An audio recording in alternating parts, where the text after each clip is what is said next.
All right, so last class में हम लोगों ने different forms of equilibrium constant के बारे में एक ब्रीफ डिस्क्रिप्शन दिया था। मैंने बोला था आपको डिराइव करने के लिए। कितने लोगों ने किया है डिराइव? चलो, सो याद है आपको इक्विलिब्रियम कांस्टेंट को हम कैसे रिप्रेजेंट करते थे? KF बाई KB, है ना? यही था ना बेटा? और हमने देखा था कि यही KF by KB eight equilibrium point कौन सा पॉइंट होता है बेटा? जहां पे RF इज इक्वल टू हो जाए, ऐसे ही पॉइंट को क्या बोलते हैं? इक्विलिब्रियम। रिएक्शन हमेशा कहां जाना चाहता है? इक्विलिब्रियम की तरफ, है ना? अच्छा, इक्विलिब्रियम पॉइंट पे जब ये ऐसा होगा तो उस समय KF बाई KB की वैल्यू क्या हो जाती है? प्रोडक्ट बाई रिएक्टेंट और उनके स्टोइकियोमेट्रिक कोफिशिएंट्स। मान लो ये A है, ये B है, समझ गए ना? ऐसे ही होता है ना, ध्यान है। और इनके फिर हम लोगों ने डिफरेंट फॉर्म्स देखे थे, और वो डिफरेंट फॉर्म्स कौन से थे? KC, KP, KX, ये तीन फॉर्म बताए थे बेटा, different forms of equilibrium constant, KP, KC and KX। तो याद करो KP को कैसे रिप्रेजेंट कर रहे थे? Partial pressure. अगर मैं रिएक्शन ऐसा लिख दूं आपके सामने, कौन सा? A gaseous plus B gaseous forming C gaseous, सारे गैस ले ले रहे हैं ताकि एक्टिव मास 1 होने का खतरा खत्म हो जाए।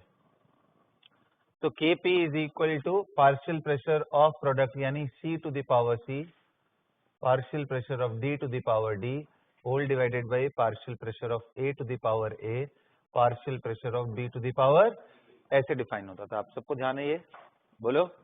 अच्छा, equilibrium constant in terms of concentration KC कैसे डिफाइन करते हैं?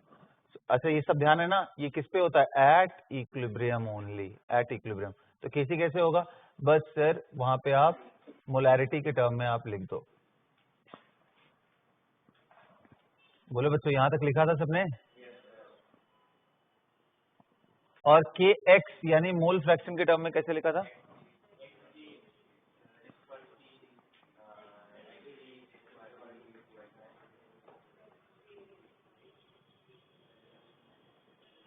यही था बेटा, बोलो। फिर मैंने बोला था कि इन दोनों में रिलेशन निकालो KP KC में, तो कैसे निकालेंगे? आ जाओ देखते हैं। देखो, यही सेम कंटेनर है बेटा, एक ही कंटेनर में चारों के चारों गैसेज हैं। कौन कौन सी गैसेज हैं आपके सामने? A भी है, B भी है, C भी है एंड D भी है। अरे बोलो। तो मान लो उनके मोल क्या हैं? Na, इसके मोल कितने हैं? Nb, इसके मोल कितने हैं? Nc, इसके मोल कितने हैं? Nd। बताओ भाई, टोटल मोल कितना हो गया फिर? Na, ये टोटल मोल हो गए। बोलो भाई। तो मैं अब लिखना चाहता हूं बेटा, पार्शियल प्रेशर ऑफ A, अगर कंटेनर में इनके ये मोल हैं, एट इक्विलिब्रियम की मैं बात कर रहा हूं, क्योंकि इक्विलिब्रियम से पहले हो सकता है मेरे पास सिर्फ A और B हो, CD हो ही ना, और एट इक्विलिब्रियम भी तो मैं ये एक्सप्रेशन लिख सकता हूं। बोलो ना बच्चों। तो PA कितना होगा? तो आपको मालूम है भाई, आइडियल गैस है, तो PA is equal to NaRT by V, where V is the volume of container. अरे बोलो ना यार। सिमिलरली कितने लोग बोल रहे हैं PB कितना हो जाएगा? NB। अच्छा, इसको देखो जरा ध्यान से, तो Na बाई V को क्या मैं इसी को ही इतना लिख सकता हूं? Concentration of A into RT, can I say like this? अरे बोलो ना यार, N बाई V तो मोलैरिटी होता है, वही तो लिख रहा हूं। तो उसी तरीके से PB को भी लिख सकता हूं क्या? Concentration of B into RT। ऐसे ही PC लिख सकता हूं क्या? Concentration of C into RT। PD लिख सकता हूं क्या? Concentration of D into RT। मैं क्यों ऐसा लिख रहा हूं? क्योंकि मुझे KP एंड KC में रिलेशन बताना है, KP एंड KC रिलेशन ये बताना है। तो हमें ऐसा ध्यान रखना पड़ेगा कि जो KP की वैल्यू है, ये इक्वेशन, इसको मैं 1 बोलूंगा। Now substituting all of these values, PA के जगह पे ये, PB के जगह पे ये वाला वैल्यू, PC के जगह पे ऐसी, substituting PA, PB, PC and PD in equation 1।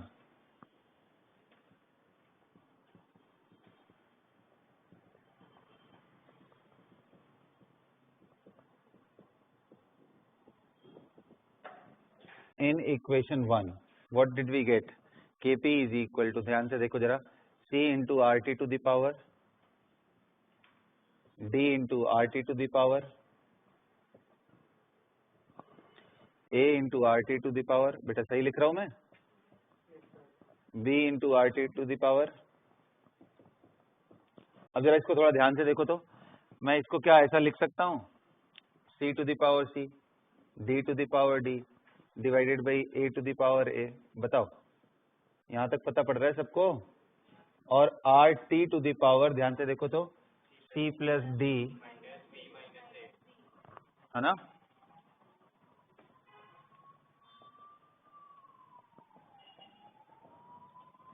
Minus A plus B। क्या मैं ऐसा बोल सकता हूं?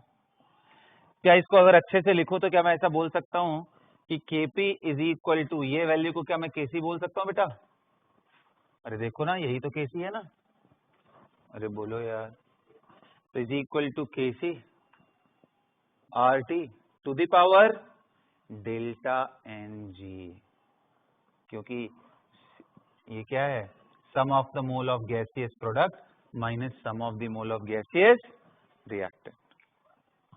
डेल्टा Ng क्या है, sum of the moles of gaseous product minus sum of the mole of gaseous product reactant.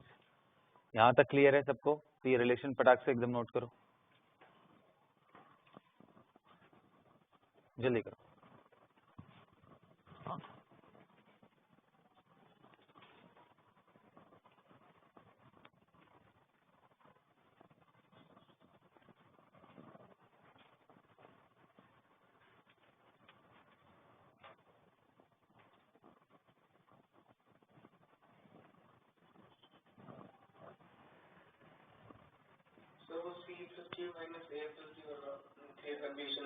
देखो ना, ये आर टी, ये C and R T whole पे पावर सी है, तो इसको ओपन करोगे तो C to the power C and R T to the power C आ जाएगा।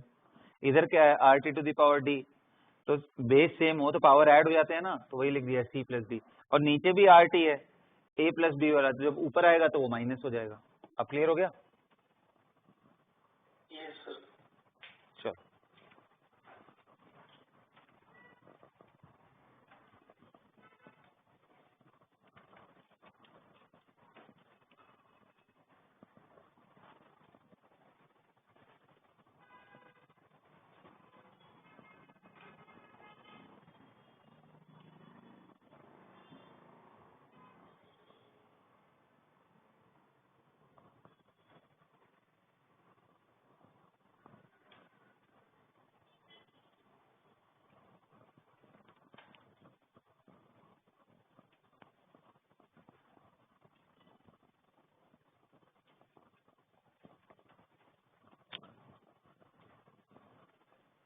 चलो बेटा,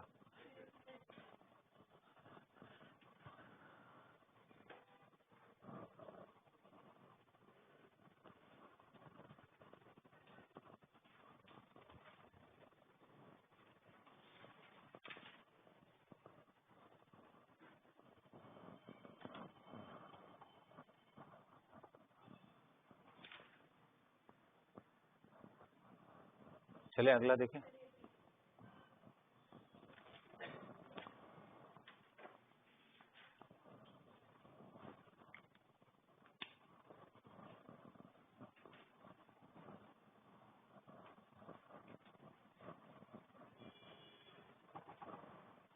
अगला हेडिंग डालो, relation between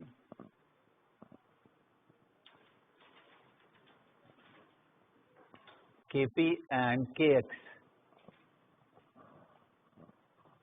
mole fraction, relation between Kp and Kx। अब एक बात बताओ, इंटरेस्टिंग है, थोड़ा ध्यान से समझो। देखो बच्चों, यहाँ पार्शियल प्रेशर को मैंने इस फॉर्म में लिखा, Na/RT/V। ऐसा क्यों लिखा? क्योंकि भाई Na/V को ही हम कंसंट्रेशन बोलते हैं, और ताकि मुझे Kc वाले जैसा कुछ एक्सप्रेशन मिल जाए। ठीक उसी तरीके से बेटा, कितने लोग समझ रहे हैं कि जब आपको Kp एंड Kx में रिलेशन निकालना है मोल फ्रैक्शन वाले में, तो आपको किसी तरीके से पार्शियल प्रेशर को मोल फ्रैक्शन के टर्म में रिप्रेजेंट करना चाहिए। तो कितने लोगों को ये रिलेशन ध्यान है कि partial pressure of A will be total pressure multiply by mole fraction of A? कौन सा रिलेशन है ये? Using yes Dalton's law of PP, partial pressure. याद आ रहा है? और नहीं तो अगर आप दिमाग में नहीं भी आ रहा है तो कोई बात नहीं भाई, जब आप टोटल प्रेशर यहां लिखोगे तो क्या लिखोगे भाई? PA plus PB plus PC plus PD. तो उनमें सभी में देखो तो एनए, एनबी, एनसी, एनडी आ रहा है, तो उनको आप कॉमन ले लो।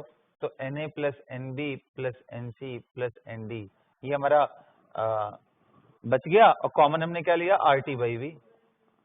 तो ये टोटल प्रेशर है। अब आप पीए बाई पीटी निकालो, तो आप देखो आरटी बाई वी कैंसिल हो जाएंगे, तो क्या बच जाएगा? NA upon total mole. अरे याद आ रहा है? और यही मोल का ही तो रेशियो क्या होता था? Mole fraction X A. तो यही चीज तो मैं बोल रहा हूं, partial pressure of any component is equal to mole fraction into total pressure. तो ये मैंने कर दिया। तो अगर मैं इसको यूज करूं तो इसी तरीके से पीबी क्या हो जाएगा? Total pressure into XB. PC क्या हो जाएगा? Total pressure into XC. PD क्या हो जाएगा? Total pressure into X D. जहां पे एक्स ए का मतलब क्या है? NA upon NA plus NB plus NC plus ND. मतलब mole of the component X B क्या है बेटा? Mole of B. And similarly आप समझते हो ये बात, है ना? And dot dot dot. अब अगर इसी को मैं यूज करूं यहां पे, अगर इसी को मैं यूज करूं तो इस बारी ये relation in terms of mole fraction, इनको उठा के मैं केपी के एक्सप्रेशन में रख दूंगा। तो now the new KP can be written as, PC की जगह पे क्या रखूं? Mole fraction of C into total pressure. Can I write like this to the power? मेरे साथ डिराइव करो सब। X D into total pressure to the power D, X A into total pressure and whole to the power a, X B into total pressure whole to the power B. तो अगर आप ध्यान से देखो तो ये क्या आ गया? X C to the power C, X D to the power D, X A to the power X B to the power into R, sorry यहाँ पे प्रेशर, जैसे वहां आर टी कॉमन लिया था, यहाँ पे प्रेशर कॉमन आ जाएगा बाहर, P to the power C plus D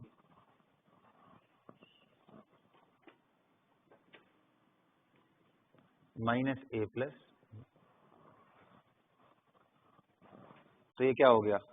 Kp is equal to K X P to the power delta N G. Derive हो गया ये रिलेशन। बोलिए। Interestingly if delta N G zero then Kp is equal to Kc, that is equal to, सब बराबर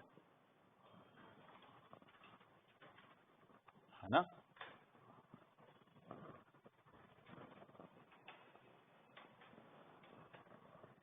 चलो हो गए सारे। क्वेश्चन करें कुछ? हाँ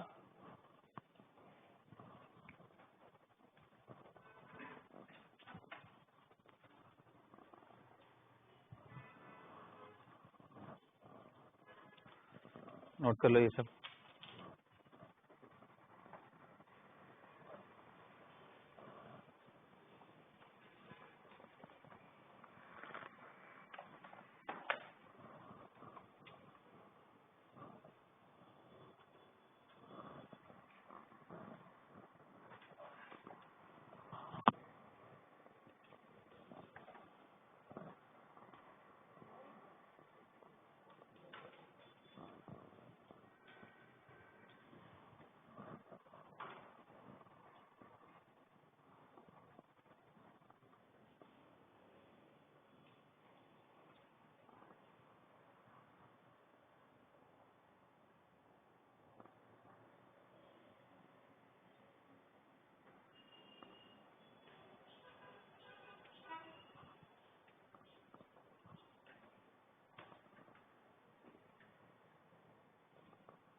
हाँ जी बच्चों, हो गया। क्वेश्चन लिखो। आइडेंटिफाई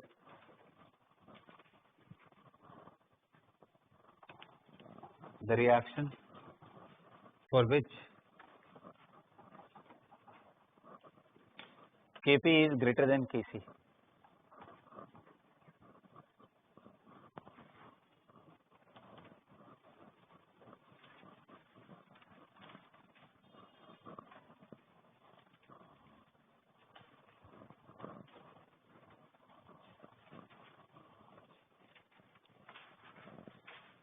ऑप्शन है N2 gas plus 3H2 gas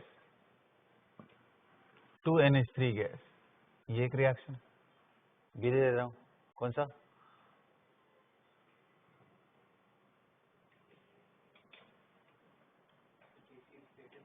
PCl5 gas,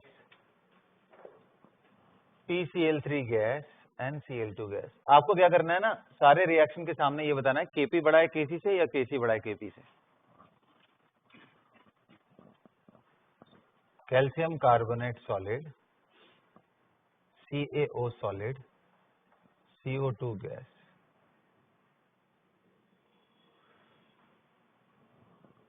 है ना, H2 प्लस I2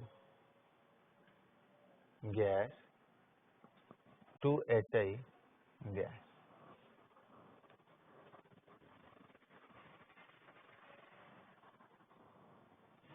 और एक लास्ट रिएक्शन कर दे रहा हूं।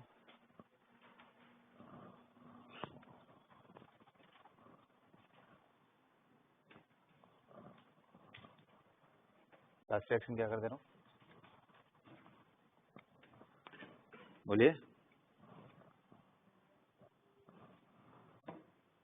P4 solid plus 5O2 gas, P4O10 gas, sorry solid, P4O10 is a solid.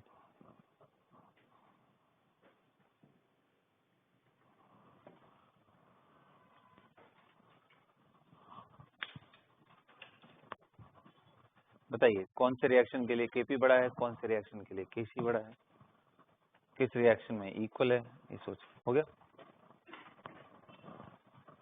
हाँ, कितने लोग ये समझ रहे हैं कि sir product of R into T, ध्यान से सुनो, Kp इज इक्वल टू क्या था, Kc RT to the power. तो पहले RT का वैल्यू क्या होगा, ये तो क्वेश्चन होगा ना। तो भाई पहली बात तो देखो, जब मैं कुछ ना बोलूं तो मतलब क्या है, स्टैंडर्ड कंडीशन ले लो 298। और वैसे इस क्वेश्चन में बोलने की जरूरत इसलिए नहीं है क्योंकि RT इज इक्वल टू, अगर आप 1 भी करते हो तो पता है टेम्परेचर बहुत कम होना पड़ेगा। याद करो R की वैल्यू 1/12 ले लूं into T is equal to 1, तो टी का वैल्यू कितना आ गया 12 केल्विन पे कोई रिएक्शन कहां से होगा भाई, इतना कम टेम्परेचर का। मतलब टेम्परेचर जनरली यार क्या होगा, 0 डिग्री ले लोगे, मतलब 0 डिग्री मतलब भी 273 केल्विन हो गया। तो 273 इंटू R मल्टीप्लाई करोगे, that will be much greater than 1। तो इसमें बॉदर्ड मत रहो, RT is always greater than 1 unless you are going at very low temperature, वरना by default RT is greater, तो उसके लिए टेंशन मत लो। समझ गए ना? अब दिमाग लगा के बताओ जल्दी।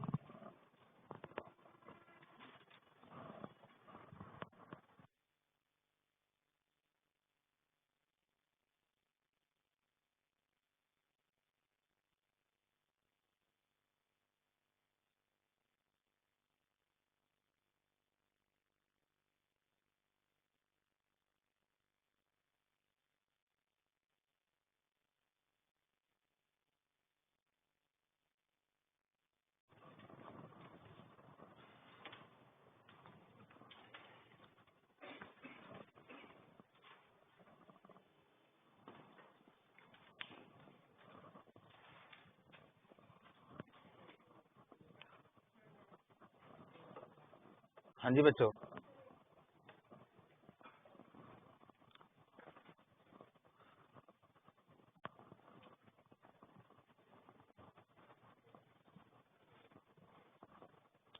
आ जाओ पहला देखते हैं। बताओ भाई डेल्टा Mg कितना आया इसके लिए, प्रोडक्ट कितने हैं 2 मोल था, और गैसियस रिएक्टेंट कितना है 1 + 3, मतलब कितना आ गया -2। तो हमें क्या मिल गया, Kp is equal to Kc RT to the power -2 हो गया। और ये वैल्यू ग्रेटर देन 1 है, इसका मतलब Kp लाने के लिए Kc में किसी बड़े वैल्यू से डिवाइड कर रहे हैं,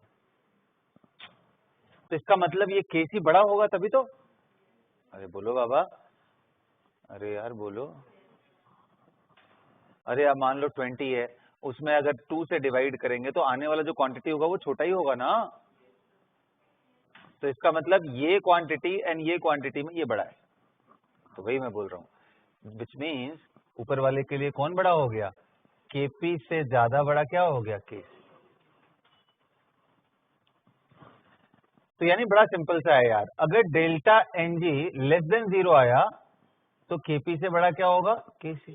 आप थ्योरी के फॉर्म में लिखना चाहते हो, रटना चाहते हो तो रट लो, कोई दिक्कत नहीं। मेरे ख्याल से जितना आपने आपको सिंपल रखो उतना ज्यादा बेटर है, आपका थॉट प्रोसेस एकदम क्लीन रहेगा। जितने ज्यादा आप चीजें रटोगे उतना गड़बड़। लेकिन मान लो फिर भी आपको डिफिकल्टी हो रही है तो भाई ये तो रास्ता है ही आपके पास। दूसरा क्या है कि if delta Ng greater than 0 तो Kp क्या होगा, बड़ा होगा Kc। अगर डेल्टा Ng 0 हो गया तो Kp क्या होगा बेटा, Kc के बराबर। तो यहाँ बताओ डेल्टा Ng क्या है, प्रोडक्ट में 1 + 1 -1, तो कितना आ गया, 1 पॉजिटिव आ गया ना, which means Kp is greater then ये वाला। इसमें क्या होगा, देखो इसमें डेल्टा Ng करोगे तो प्रोडक्ट में 1 है बस, -0। अरे समझ रहे हो ना, तुम गलती भी करोगे 1 + 1 -1 तो भी 1 ही आ जाएगा। गैसियस प्रोडक्ट देखने हैं बेटा, तो ये सॉलिड है, गैसियस प्रोडक्ट सिर्फ CO2 है, उसका कोफिशिएंट कितना है, 1। तो 1 + 0 -0 तो कितना आ गया, ये सबको समझ में आया। तो इसके लिए भी क्या होगा, Kp ग्रेटर देन, इसके लिए बताओ डेल्टा Ng क्या हो गया भाई, 2 मोल गैसियस प्रोडक्ट, -1 -1 कितना आ गया, 0। तो इसके लिए क्या आ गया, Kp = Kc। और लास्ट वाले के लिए डेल्टा Ng कितना आया, जल्दी बोलो जल्दी, -5। Very good. तो Kp से बड़ा Kc हो गया, समझ गए, एकदम सेट हो गया प्लेटफॉर्म। बोलो, हेडिंग डालो, कैरेक्टरिस्टिक्स ऑफ इक्विलिब्रियम कांस्टेंट।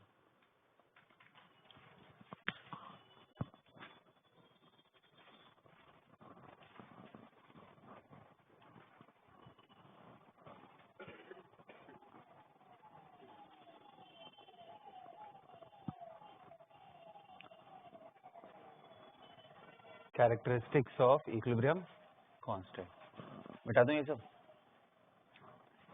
हाँ जी बताइए, सबसे पहला चीज क्या आप समझते हो, इक्विलिब्रियम कांस्टेंट का वैल्यू कैटलिस्ट डालने से चेंज होगा क्या, ये सब मैंने पहले भी डिस्कस कर लिया है, उसी को एक जगह पॉइंट वाइज बता दे रहा हूँ। क्या इक्विलिब्रियम कांस्टेंट का वैल्यू कैटलिस्ट डालने से चेंज होगा, नहीं सर, क्योंकि Kf Kb दोनों ही इक्वल अमाउंट से चेंज होता है, तो रेशियो ले रहे हो तो कट जाएंगे सब। Equilibrium constant is not affected by catalyst.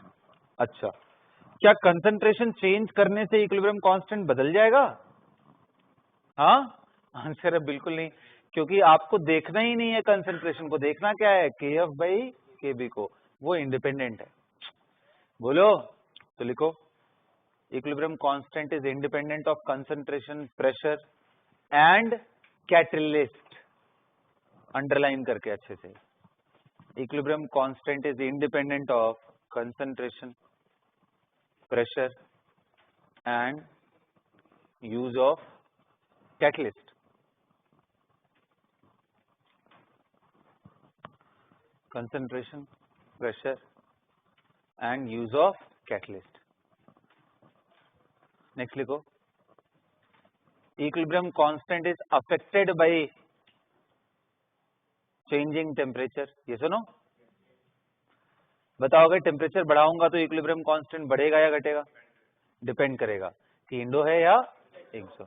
Relation ध्यान है सबको, क्या बताओ, तो मैंने आपको बताया था log K2/K1 equilibrium constant to the base 10 is equal to delta H upon 2.303 R 1/T1 - 1। ये इक्वेशन है, वैन हॉफ इक्वेशन, याद आ रहा है आपको, हाँ। तो ये आपको बहुत अच्छे से दिमाग में रखना है। ओके बच्चों, नेक्स्ट क्या है, बहुत इंपॉर्टेंट लाइन है, याद करो मैंने आपको थर्मोडायनेमिक्स पढ़ाते समय बोला था कि अगर कोई रिएक्शन है बेटा A प्लस बी और उसको आप C प्लस डी कर रहे हो, तो अगर उसका डेल्टा H है तो उल्टा कर दूंगा मैं, अगर C plus D A plus B तो क्या हो जाता है, ये माइनस डेल्टा है। अच्छा, इसका इक्विलिब्रियम कांस्टेंट K है, तो इसका इक्विलिब्रियम कांस्टेंट कितना हो जाएगा? बिल्कुल सही, 1/K। अरे बच्चों खुद सोचो ना यार, इसमें K का क्या लिखोगे? C into D upon A into B at equilibrium point. और इसके लिए क्या लिखोगे? Equilibrium constant K dash is equal to A into divided by. तो कितने लोग कह रहे हो कि सर इन दोनों को मल्टीप्लाई करो, देखो 1 आ जाएगा, या इसको ठीक उल्टा करो तो ये आ जाएगा। अरे बोलो ना, तो क्या मैं इसको लिख सकता हूं 1 upon C D whole divided by A B, और यही वैल्यू क्या था? K था, तो 1/K। तो मतलब रिएक्शन रिवर्स करने से इक्विलिब्रियम कांस्टेंट रेसिप्रोकल हो जाता है 1 अपॉन, जबकि एनर्जी वाइज सिर्फ डेल्टा H से माइनस डेल्टा H हो जाता है। अरे समझ आ रहा है? कुछ लोग इमोशन में आकर के इसको K और इसको माइनस K बोलने लगते हैं, ऐसे कैसे बात है यार, खुद सोचो। ये कभी नेगेटिव हो सकता है क्या equilibrium constant? This is the ratio of rate constant product upon rate constant, थोड़ी ना नेगेटिव होता है। तो इस वजह से इमोशन में मत आना, आप लिख करके फिर देख लेना, ठीक है। तो ये पहली कैरेक्टरिस्टिक है। इस पर reaction is reversed, the new equilibrium constant will be reciprocal of the original one. ये नोट करके लिखो।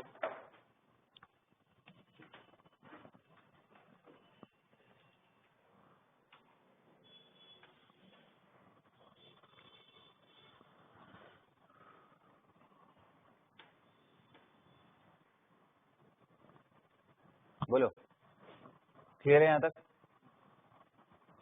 तो अगर आप रिएक्शन को रिवर्स करते हो बेटा, तो इक्विलिब्रियम कांस्टेंट 1 अपॉन में, यहां तक क्लियर है? अच्छा, दूसरा अब लिखते हैं। अब आप मल्टीप्लाई करके देखते हैं। अगर बताओ, इफ याद करो इसका डेल्टा H होता है, अगर डेल्टा H है एंड इक्विलिब्रियम कांस्टेंट K है, तो कितने लोग कह रहे सर 2 टाइम्स मल्टीप्लाई कर दोगे तो डेल्टा H क्या हो जाएगा? 2 टाइम्स ऑफ डेल्टा H। अरे एक्सटेंसिव वेरिएबल है भाई, जितने नंबर ऑफ मोल आप मल्टीप्लाई करोगे उतने ही नए। लेकिन इक्विलिब्रियम कांस्टेंट कितने लोग कह रहे हैं? K का स्क्वायर हो चुका होगा। वो कैसे? तो आप देखो K डैश की वैल्यू को क्या लिखोगे भाई? C to the power 2 D to the power 2 upon A to the power 2 into B to the power 2। अरे सबको समझ आ रहा है? कोफिशिएंट पावर में चला गया। अब इसको 2 2 2 2 सब में 2 2 है, इसको नॉर्मल कर दो और पूरे पे पावर 2 डाल दो, तो फिर क्या बन गया? ये C D upon A B. क्या C D upon A B को ही K बोलते थे? तो क्या ये K का स्क्वायर हो गया? यानी यहां मल्टीप्लाई करने से वो उसका पावर हो जा रहा है, उल्टा कर देने से रेसिप्रोकल हो जा रहा है, मल्टीप्लाई कर देने से पावर हो जा रहा है। अगर 1/2 से मल्टीप्लाई कर दो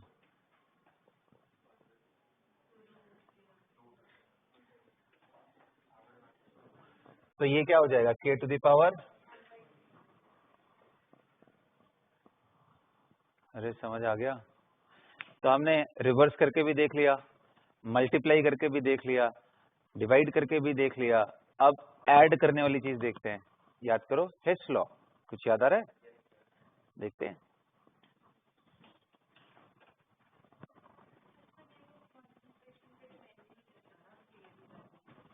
लेकिन इक्विलिब्रियम पॉइंट पे तो हम ऐसा लिख सकते हैं ना?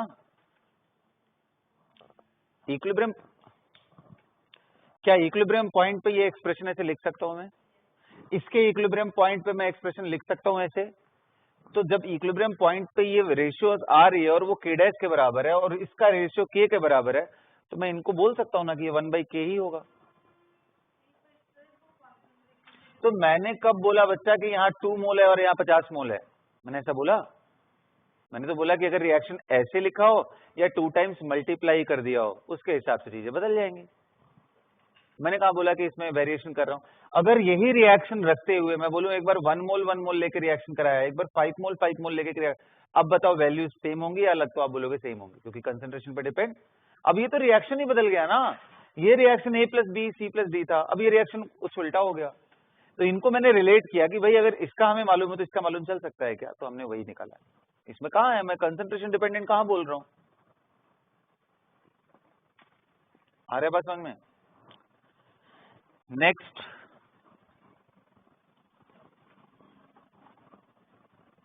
नेक्स्ट क्या है? इफ ए से बी जाने पे ये K1 है, बी से सी जाने पे ये K2 है, और सी से डी जाने पे ये K3 है। तो ए से डायरेक्ट डी जाने पे अगर ये K डैश है, तो कितने लोग कह रहे हैं कि सर ये कुछ और नहीं बल्कि K1 into K2 into K3 हो जाएगा। ये फोर्थ रिएक्शन, ये थर्ड, ये सेकेंड, और इसको मैं क्या बोल रहा हूँ? 1। आप ध्यान से देखो, फोर्थ को पाने के लिए आपको 1 + 2 + 3 करना पड़ेगा। सीधा सीधा दिख रहा है क्या आपको?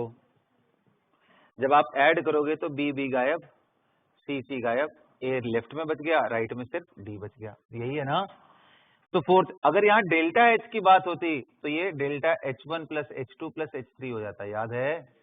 यही तो H लॉ था। लेकिन इक्विलिब्रियम कांस्टेंट के टर्म में प्लस नहीं हो रहा है, मल्टीप्लाई हो जा रहा है। प्रूफ कर सकते हो? प्रूफ कर सकते हो? बोलो। बिल्कुल कर सकते हैं भाई। K1 क्या है? B/A at equilibrium. ये सुनो, K2 क्या है? C/B at equilibrium. K3 क्या है? D/C at equilibrium. और ये क्या है भाई?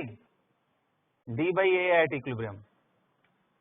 अब जरा मल्टीप्लाई करके देखो इनको, K1 into K2 into K3 into K4, ये वाली चीज मल्टीप्लाई करके देखो।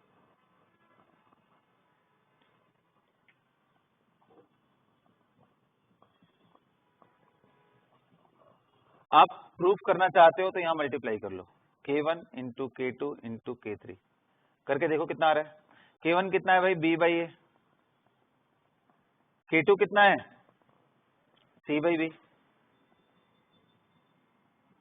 K3 कितना था? D/C। तो आप देखो, C से C गया, B से B गया, क्या बच गया ये? और D/A ही क्या K डैश है? तो खत्म भाई। इनको आपस में मल्टीप्लाई करने पे ये प्रॉपर्टीज दिमाग में रखोगे। कई बार इक्विलिब्रियम कांस्टेंट डायरेक्ट ना दे करके अलग अलग रिएक्शन का इक्विलिब्रियम कांस्टेंट देके नए किसी रिएक्शन के लिए वो कुछ वैल्यू पूछ देता है। तो कर ले जाओगे बच्चों? हाँ, हो जाएगा क्वेश्चन। तो क्या इस पे कुछ प्रैक्टिस कराने की जरूरत है या खुद कर लोगे? कर लोगे? अरे हाँ बोलो तो मैं आगे बढ़ जाऊं। चलो ठीक है, एक आधा क्वेश्चन करा देता हूं मैं आपको, ठीक है, बस प्रैक्टिस के लिए। बट ये पहले दिमाग में रखो, उल्टा करने से 1/K, मल्टीप्लाई करने से पावर, और ऐड करने से मल्टीप्लीकेशन हो जाता है। अगर इतना ध्यान में रख पा रहे हो तो क्वेश्चन करेंगे हम लोग, नहीं तो पहले इसको दिमाग में रखो।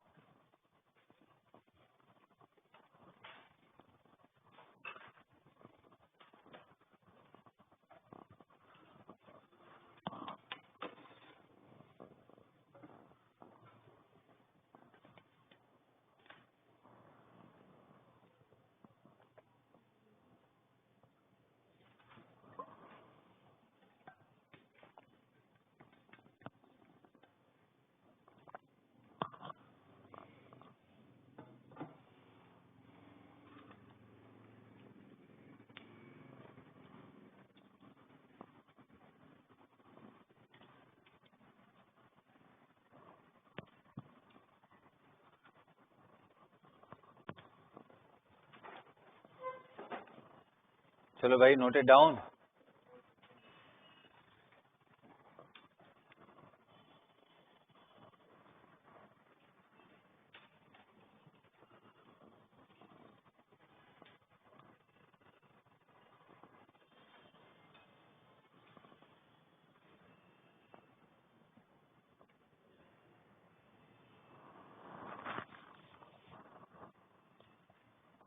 मिटा दे रहा हूं ना।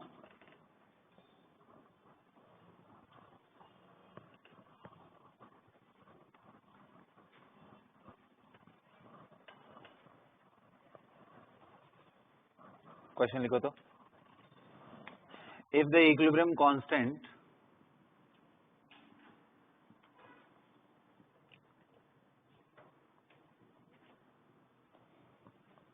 For the following reaction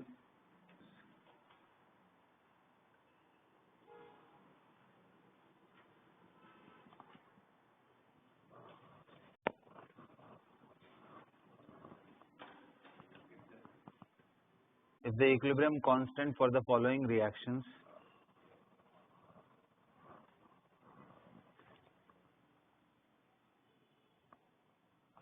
are K1 and K2 respectively, ये दोनों रिएक्शन लिख लो, then find equilibrium constant for 2CO plus O2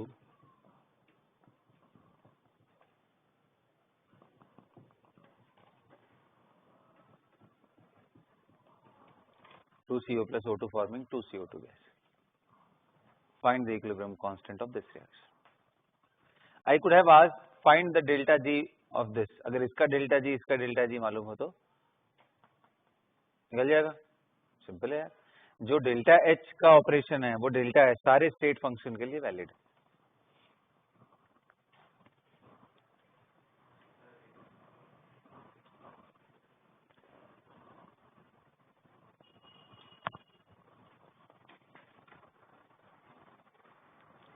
चलो भाई जल्दी करो.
हाँ जी,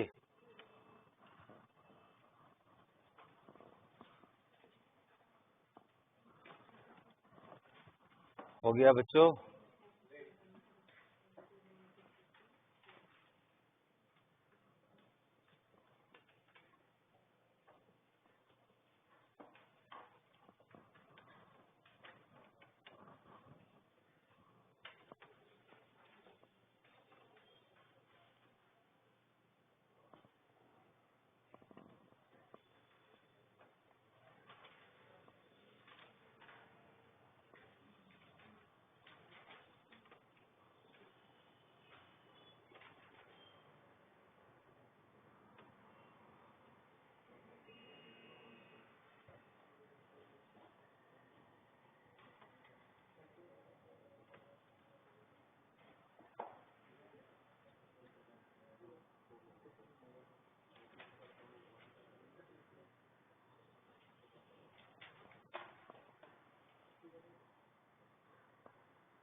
चलो बच्चों, हो गया? क्या किया आपने? सिंपल है। आप देखो, अगर इसको रिएक्शन 1 एज्यूम करते हो, इसको 2 एज्यूम करते हो, तो ये लाने के लिए आपको क्या करना है? आपको चाहिए CO कौन से साइड में? लेफ्ट साइड में। तो आप इसको पहले क्या करोगे? रिवर्स। मीन्स जैसे ही आप इसको रिवर्स करोगे बेटा, प्लस C, तो इसका इक्विलिब्रियम कांस्टेंट क्या हो जाएगा? 1/K1। अरे आ रहा है क्या समझ में? लेकिन आपको अभी 2 चाहिए यहाँ पे, 2 CO, तो आप क्या करोगे? Multiplying with 2। तो जैसे ही आप 2 से मल्टीप्लाई करोगे, 2 CO O2। अच्छा, जब बोर्ड में आएगा तो हर स्टेप से पहले लिखना पड़ता है क्या कर रहे हो, उनको थोड़ी ना पता आप क्या करने जा रहे हो। ऐसे लिखोगे, when the equation 1 is reversed, तो ये story, when that is multiplied with 2, तो स्टोरी। मतलब समझ रहे हो, पूरा लिखना पड़ता है कहानी में। तो ये K डबल डैश कितना हो जाएगा बेटा? 1/K1 का स्क्वायर। ठीक उसी तरीके से 2 को देखो, हमें चाहिए CO2 प्रोडक्ट साइड में, वो भी 2, तो आप समझ गए होगे ना। मैं सीधा लिख दूं क्या? तो ये प्रोडक्ट में है भी, बस मुझे 2 चाहिए, तो क्या 2C प्लस O2, 2CO2 लाने के लिए क्या K2 स्क्वायर हो जाएगा? अब ये इसको और इसको ऐड करने से ही तो हमें ये मिल रहा है ना। तो जब ऐड करोगे तो इन दोनों का इक्विलिब्रियम कांस्टेंट मल्टीप्लाई हो जाएगा, तो क्या हो जाएगा बेटा? K2/K1 का स्क्वायर। कितने लोगों का करेक्ट हुआ ये?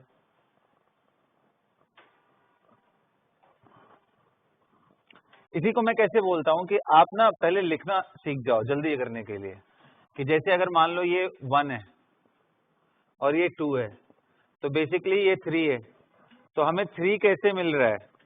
We are getting 3 by reversing 1, multiplying with 2, minus sign यहाँ डाल दिया, and adding 2 times of reaction 2। यही करने से मिला है ना। तो याद करो, जहां माइनस साइन आता है वहां रिवर्स हो जाता है, यानी यहाँ पे -1 का मतलब क्या हुआ? 1/K1, और ये मल्टीप्लाई किया है तो पावर हो जाएगा, ऐड किया है तो मल्टीप्लीकेशन हो जाएगा, एंड 2 टाइम्स ऑफ दैट यानी इसका स्क्वायर, तो K2 का। तो एक लाइन में हो गया ये। लेकिन फिर भी ये थोड़ा सा टेढ़ा काम होता है, कई बार आप इधर उधर कर गए ना, गलत हो जाएगा। तो उससे अच्छा है कि आप स्टेप बाय स्टेप कर लो। इसको बस इतने के लिए हेल्प ले लो कि क्या करना पड़ रहा है, और हर ऑपरेशन में आप करते चले जाओ। ऐसे कहाँ बेटा? अरे हाँ बिल्कुल आएगा, क्यों नहीं आएगा? ओहो, समझो मैं तो बस ऐसे ही लिख दिया था, 2O2 ही रहेगा यहाँ, ये 2O2। पूरा पिक्चर क्लियर हो गया, कैसे हम यूज कर रहे हैं, सब समझ आ गया? आगे बढ़े, बोलिए। हाँ अरे बोलो यार तुम लोग, तभी मैं आगे बढ़ूंगा। नहीं नहीं तो बिल्कुल आगे नहीं बढ़ने वाला।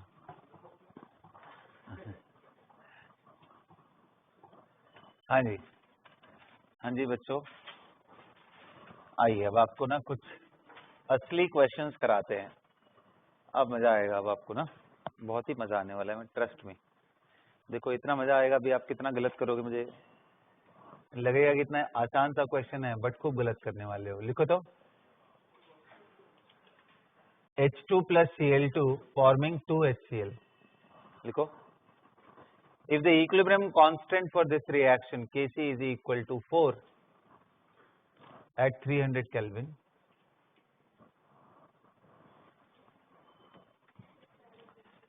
if the equilibrium constant for this reaction is 4 at 300 Kelvin, सारे गैस है बेटा ना,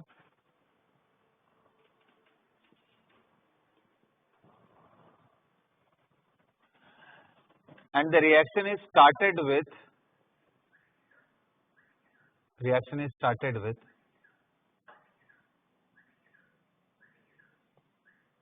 2 mole each of hydrogen and chlorine. Reaction is started with 2 mole of hydrogen and 2 mole of chlorine. Understood? 2 mole of hydrogen and 2 mole of chlorine. Then find, जो लिख रहा हूं उसको देखते चलो। Then find, बहुत ही ज्यादा इंटरेस्टिंग क्वेश्चन है। क्या है बच्चों? धीरे धीरे ये इक्विलिब्रियम पे जाएगा, है ना। इक्विलिब्रियम पे जाएगा तो आपको मालूम है C and D, A, B जो भी है, यहाँ पे तो खैर H2Cl2I2 है, H2Cl2 एंड HCl है। तो एट इक्विलिब्रियम इनके वैल्यूज कांस्टेंट हो जाएंगे ना, याद करो रेट ऑफ फॉरवर्ड बैकवर्ड जब बराबर हो जाए। तो मैं वही पूछ रहा हूं। देन फाइंड, सबसे पहला क्वेश्चन क्या है, कंसंट्रेशन ऑफ हाइड्रोजन। अच्छा मैंने ये तो बताया ही नहीं कितने लीटर का डब्बा है जिसके अंदर हो रहा है, तो कंसीडर 1 लीटर बॉक्स, ताकि आपको कंफ्यूजन ना हो। हालांकि इसका कोई यूज नहीं है इस क्वेश्चन में, बाकियों में यूज होता है, यहाँ पे नहीं।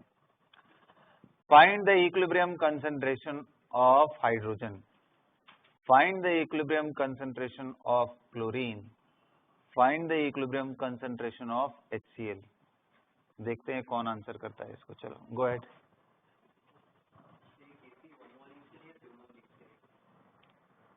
Does it matter?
करिए बच्चों।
हाँ जी बच्चों, हो गया।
चलिए भाई, अब मैं इससे ज्यादा वेट नहीं कर सकता। हाँ बताइए, क्या सोचा है आप लोगों ने?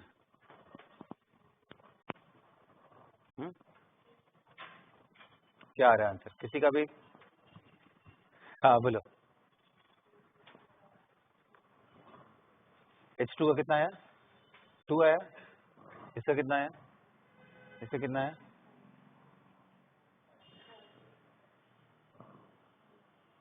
2 2 2। ये 4 आया। अच्छा चलो, तुम्हारे बताओ भाई। अरे 1/4 1/4, और इसका जल्दी करो यार, क्या कर रहे हो तुम लोग, मजाक। ये एक क्वेश्चन अपने आप में तुम्हारा दिमाग खोल देगा कैसे यूज करना है। अकेला क्वेश्चन है, सिर्फ पूरा दिमाग खोल के रख देगा कि कैसे इक्विलिब्रियम को यूज करना है। बहुत आसान है, पता है, इतना ज्यादा इजी है ना ये, बट सिंपल रखोगे तब। हाँ 2 2 1 आया तुम्हारा। चलो भाई, 3 ऑप्शन बन चुके हैं, फोर्थ बता दो कोई, जिसका कुछ अलग आ रहा हो। यस अभी क्यों बड़ी 1/4 1/4 1/2 आ रहा है। चलो मैं स्टार्ट करता हूँ, ठीक है। अब देखो बच्चों, इसको यूज कैसे करते हैं। देखो इतना सारा थियरी था, सब पढ़ लिया हम लोगों ने, अब इनको यूज करना सीखते हैं ना। एक बात बताओ, देखो एक ही लाइन में हो जाएगा, बताइए। बताओ बच्चों, H2 प्लस Cl2 सभी गैसेज हैं, टेंशन नहीं लेना है हमें। और हमें क्या बोला है कि भाई इक्विलिब्रियम पे कंसंट्रेशन निकालो।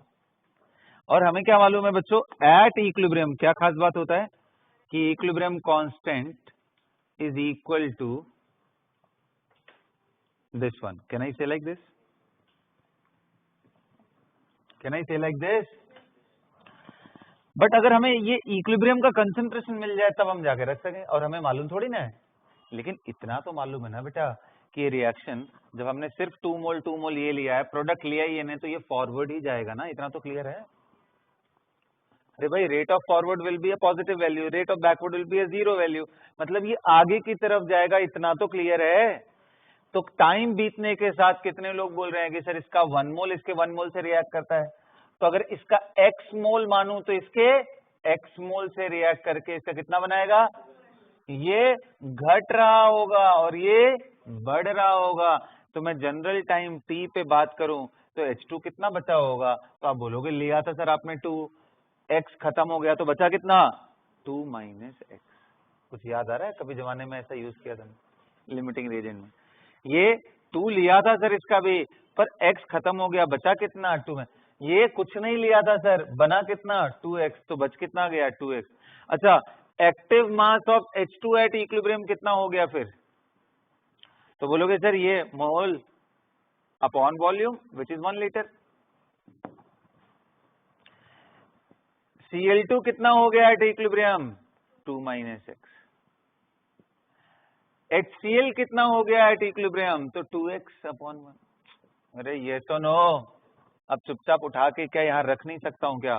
देखो दिस इंप्लाइज दैट HCl की जगह पे क्या रखूंगा बेटा 2x इसका स्क्वायर, बोलो understood, whole divided by H2 कितना रखूंगा 2 माइनस एक्स।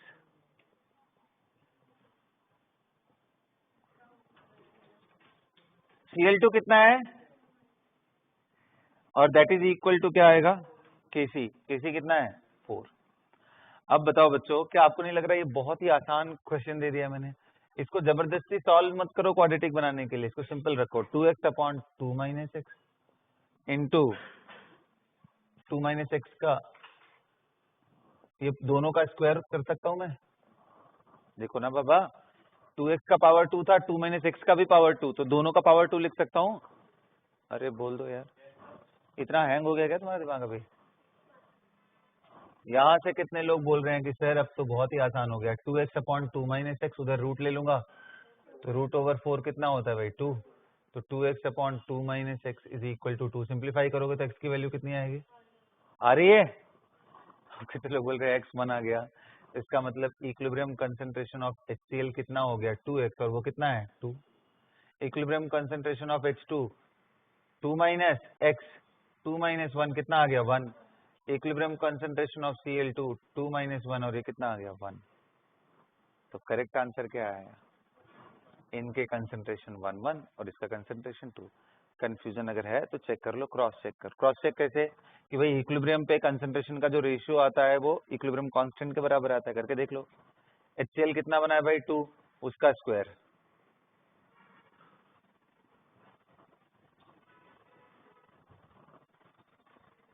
कितना वैल्यू आ रहा है 4। क्या इक्विलिब्रियम कांस्टेंट भी 4 है? Yes sir, correct, everything is okay. पता है गलती क्या करते हैं बच्चे? गलती ये करते हैं, लिखते तो यहां तक है क्योंकि उनको इतना ज्ञान तो हो ही गया है अभी, क्या है इतनी ज्ञान की प्राप्ति तो हो ही गई है उनको कि equilibrium constant can be written like this. But पता है अज्ञानता कहाँ दिखाते हैं वो? यहाँ दिखाते हैं, देखो बताता हूँ। अज्ञानता वो यहाँ दिखाते हैं, इज इक्वल टू Kc, वो रख भी देंगे, इसकी वैल्यू 4 रख देंगे, बोलेंगे हमें यही तो नहीं मालूम है मेनली। चलो तो क्वेश्चन मैंने सब पूछ दिया, अगर मैंने सिर्फ HCl पूछा होता ना तो और इंटरेस्टिंग हो जाता ये क्वेश्चन, क्योंकि फिर बोलते हैं अरे यार H2 तो दिया ही हुआ है 2 मोल इन 1 लीटर, ये भी दिया है 2 मोल। चुपचाप यहाँ पे बिना दिमाग लगाए, दिमाग का बिना ताला खोले, यहाँ पे वो 2 इंटू 2 इज इक्वल टू 4, यहाँ से HCl की वैल्यू 4 4 जा 16 का रूट ओवर लेकर के 4 निकाल के बहुत खुश हो रहे होते हैं। अरे प्यारे बच्चों, यहाँ पे ये सब इक्विलिब्रियम पे कंसंट्रेशन है और स्टार्टिंग वाला कंसंट्रेशन है ये 2 मोल पर लीटर, तो इक्विलिब्रियम तक जाते जाते ये कुछ खत्म हो चुका होगा ना, तो इसलिए इक्विलिब्रियम का एक्सप्रेशन कितना है फिर 2 माइनस एक्स है, ये 2 माइनस एक्स है और ये इक्विलिब्रियम पे 2x बन चुका होगा। अगर आप इतनी समझदारी दिखाओगे तभी ये क्वेश्चन होगा। अब एक बता दिया, प्रैक्टिस कराएं अब दूसरे पे, लिखो। Note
Completed everyone?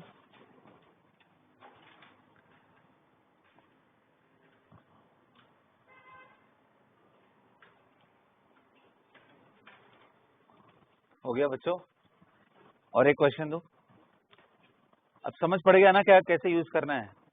अब अप्लाई करो तो अगले क्वेश्चंस में देखता हूँ क्या करते हो।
ठीक है,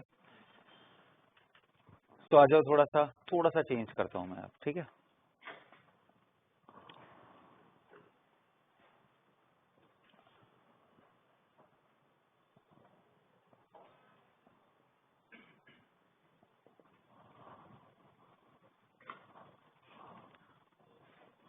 लिखो।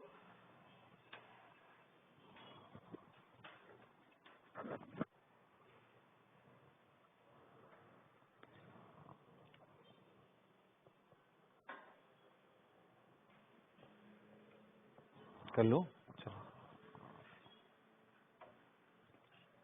लिखो 1 मोल of nitrogen and 3 mole of hydrogen is taken. 1 mole of nitrogen and 3 mole of nitrogen is taken in a closed container. हाँ जी, 1 mole of nitrogen and 3 mole of hydrogen, ऐसा बोल दिया। चलो यहाँ पे जो लिखा है वो 1 mole of nitrogen and 3 mole of hydrogen is taken in closed container of volume 1 liter at 298 Kelvin.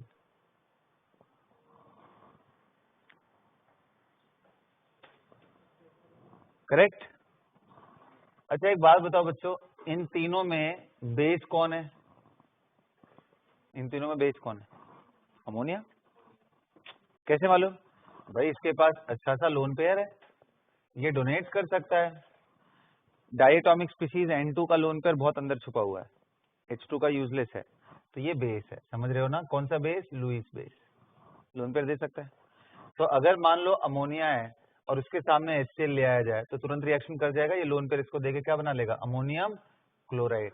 क्या ये रिएक्शन रिवर्सिबल होगा? बिल्कुल नहीं, एसिड बेस रिएक्शन। अरे बच्चों दिमाग खोलो, ये रिएक्शन कैसा रिएक्शन है? Acid base. तो ये पूरी तरीके से खत्म होगा, इंस्टेंटेनियस खत्म हो जाएगा, आपके चुटकी बजाते ही वो गायब हो चुका होगा। समझ रहे हो? अगर ये बात तुम्हें समझ आ रही है ओके, तो क्वेश्चन लिखो। At equilibrium reaction mixture requires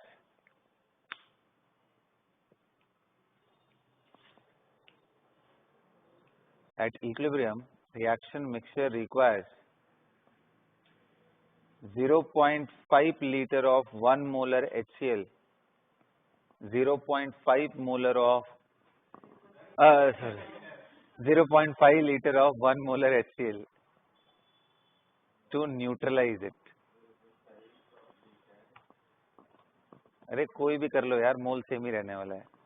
0.5 litre of 1 molar कर लो या 0.5 मोलर ऑफ 1 लीटर, मोल वही रहने वाला है, मोल से ही मतलब है हमें। ठीक है, 0.5 litre of 1 molar HCl to neutralize to neutralize the reaction mixture. Understood? Then find equilibrium constant of this reaction. ये लो गेम कर दिया मैंने इस बार. देखते हैं इस बार कौन का आंसर करता है. The equilibrium constant of the new reaction.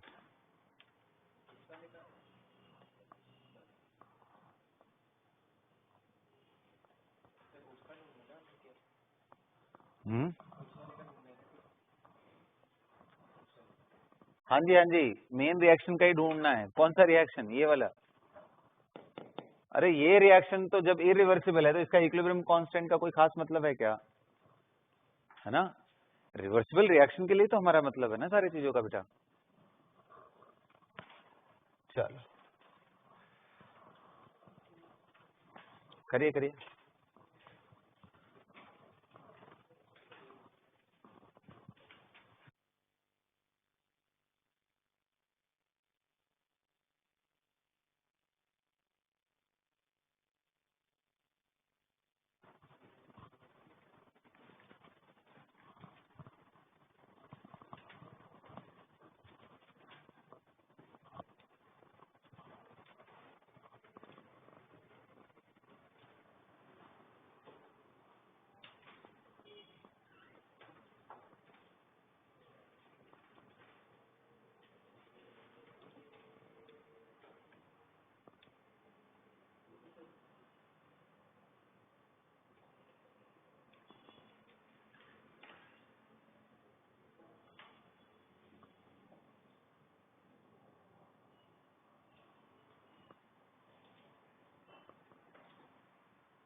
चलो कर लिया.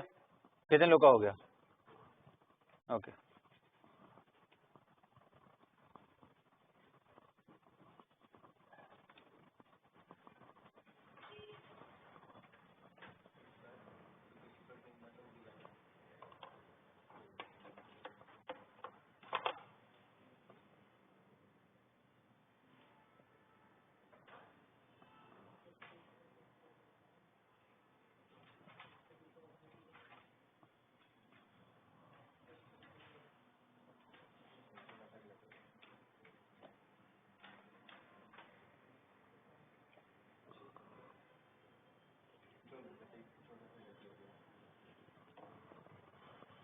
हाँ जी बच्चों, करें आप स्टार्ट करें. बहुत ही आसान है क्वेश्चन, टफ बिल्कुल भी नहीं है.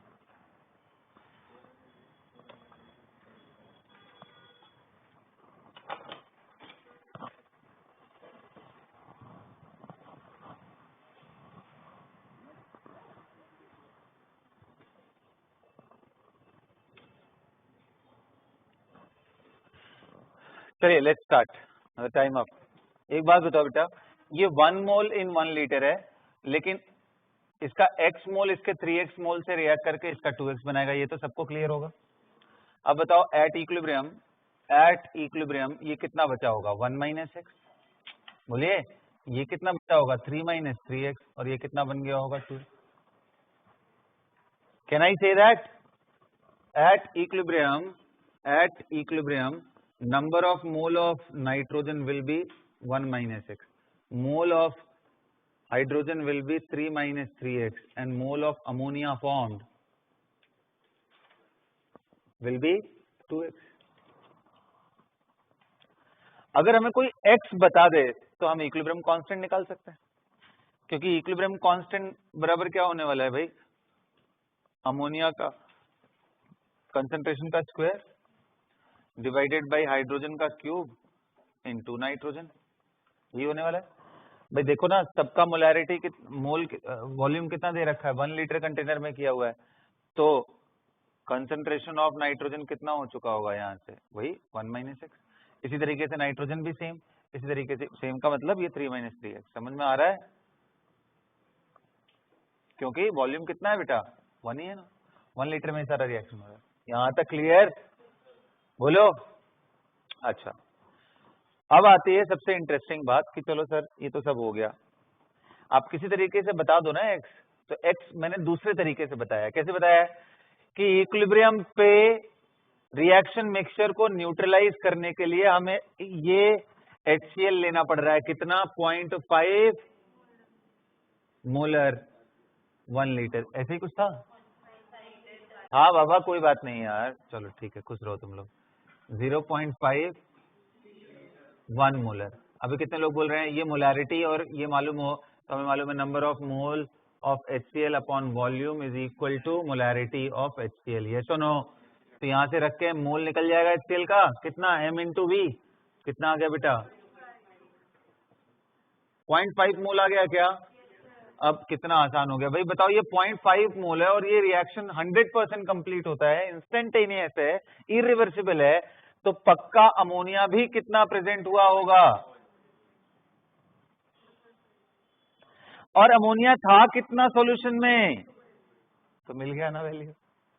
तो number of mole of ammonia जितना प्रोड्यूस हुआ वही कंज्यूम हो गया न्यूट्रलाइज करने में, वही 2x है और वही कितना है 0.5, तो x की वैल्यू कितनी आ गई 1/4। बस खत्म क्वेश्चन, क्वेश्चन खत्म नहीं हो गया बेटा। अब बताओ यहां से अगर x की वैल्यू 1/4 आ गई तो अमोनिया कितना निकल गया 2 इंटू 1/4 विच मीन्स 1/2। ये निकाल लूंगा कितना आ गया ये 3 माइनस 3 इंटू 1/4 कितना आ गया ये 9/4, सही है ना, चेक कर लो यार तुम लोग। ये कितना आ गया 3/4, बोलो।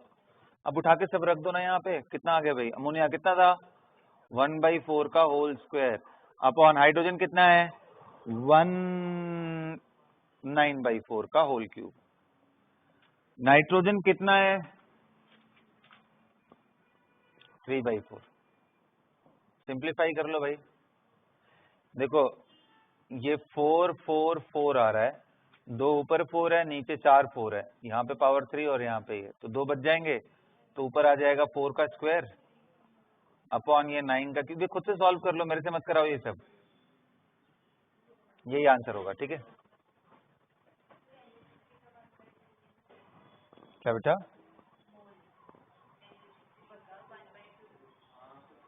हाँ तो 1/2, अच्छा सॉरी 1/2 नहीं रखा है यहाँ पे, 1/, चेक कर लो सही लिख रहा हूं ना, क्योंकि अमोनिया का मोल रखना पड़ेगा यहाँ पे, मोल ऑफ अमोनिया वो 2x है यानी 0.5 था, तो मैंने रख लिया, और बाकी तो सही है, देखो और कहीं तो कोई मिस्टेक नहीं, ठीक है, तो कर लेना बेटा, ठीक है, ये गलत है।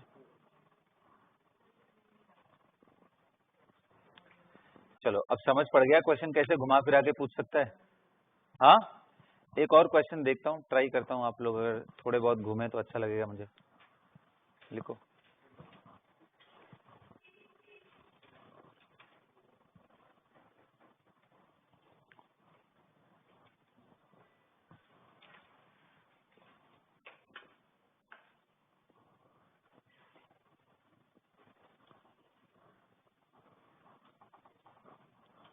मिटा दूं,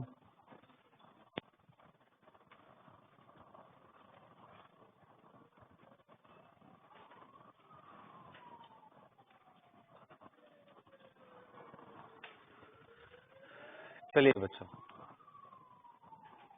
ना स्टार्ट करते हैं, कुछ नया करते हैं।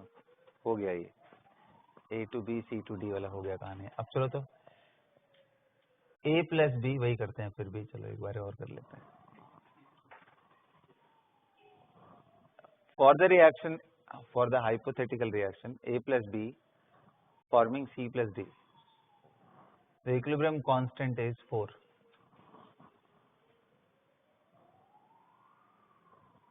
For the balanced reaction A plus B forming C plus D, the equilibrium constant is 4. समझ गए? If the reaction is started with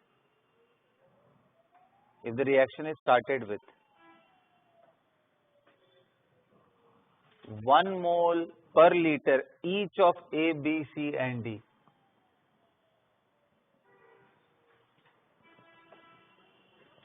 if the reaction is started with 1 mole each of A, B, C and D, 1 mole per liter, okay, so 1 molar each of A, B, C and D, then find the equilibrium concentration of A, B, C, D.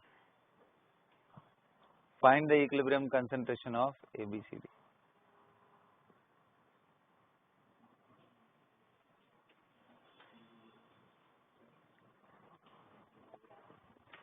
Aqueous लिखा है देखो, AQ,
हाँ जी,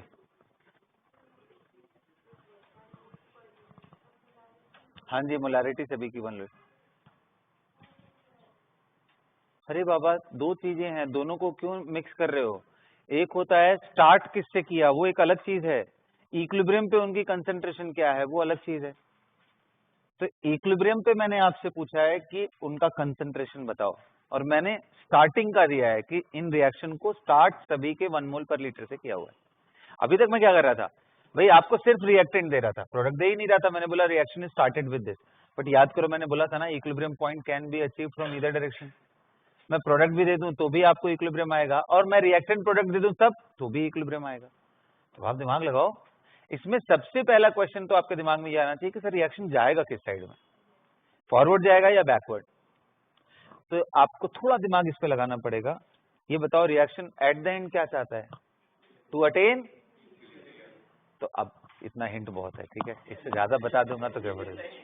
ये बहुत बड़ा hint है, अभी मैं उसी का यूज करूंगा, तुरंत समझ में आ जाएगा, यूज करते ही क्लियर हो जाएगा। डायरेक्शन ही तो डिसाइड करना है, उसके बाद क्या है यार, वो 1 माइनस एक्स 1 प्लस एक्स, ये दिमाग लगाना पड़ेगा, ये घटिया सा, ठीक है, वो तो कोई भी कर लेगा। मेन चीज तो यही छुपा हुआ है इसका, यही तो इम्पोर्टेंट है। ओहो।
हाँ,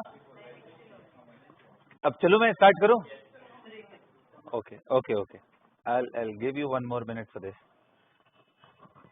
जिसने डायरेक्शन डिसाइड कर दिया उसके बाद एक और जगह गलती हो सकता है, 2 जगह है, एक तो डायरेक्शन का, ऊपर से कंसंट्रेशन लिखते समय अगर वो दोनों जगह बच गया फिर तो कुछ नहीं है क्वेश्चन। हो गई? Okay everybody. नहीं, क्यों लिखूं ऑप्शन? हाँ चलो भाई बताओ सब लोग, ए का बता दो, बस ए का बता दो, उतने में ही सभी का क्लियर हो जाएगा। ए यस, जल्दी करो बताओ। 2/3 आया है, चलो तुम्हारा 0 का भी हो सकता है, खुद दिमाग लगाओ। 0 हुआ तो उस साइड का रेट ही 0 हो जाएगा, तो रेट तो बराबर होना चाहिए ना इक्विलिब्रियम पे आने के बाद, 0 हो ही नहीं सकता है। कितना आ रहा है? डी का 4/3 आ रहा है और ए का ये ना। आओ चलो देखते हैं भाई क्या किया आपने। आ जाओ, सबसे पहले ध्यान से देखते हैं। सबसे पहले ये पता ही करना है कि भाई रिएक्शन फॉरवर्ड जाएगा या बैकवर्ड जाएगा। ध्यान से देखो थोड़ा, T = 0 पे मैंने ये स्टोरी आपको सुना रखी है कि चलो आओ देख लेते हैं, कोई बात नहीं बेटा। हाँ वो तो सेम कोफिशिएंट है तो आना ही चाहिए, कंसंट्रेशन भी सेम ले रखा है। T = 0 पे मैंने बोला है ये 1 मोलर है, ये 1 मोलर, ये 1 मोलर, ये 1 मोलर, सभी के सभी 1 मोलर। पहुंचना इसे इक्विलिब्रियम पे है, तो अगर मैं इसी इंस्टेंट पे सिर्फ ये वैल्यू निकाल लूं, ये एक्वस है ना, इसी इंस्टेंट पे अगर मैं ये वैल्यू निकाल लूं CD/AB, ध्यान रखना बच्चों ये ratio at any general instant is defined in terms of Q को रिएक्शन कोसेंट बोलते हैं।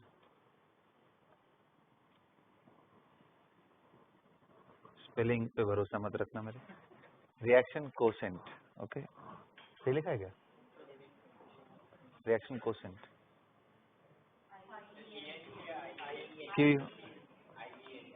IENT, चलो इतना तो माफ है मेरा, ठीक है।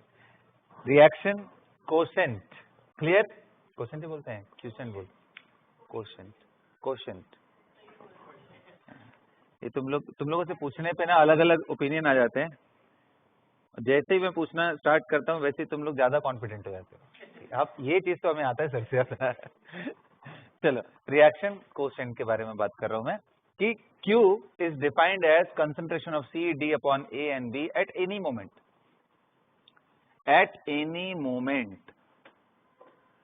जबकि याद होगा कि ये वैल्यू एट इक्विलिब्रियम क्या होता है?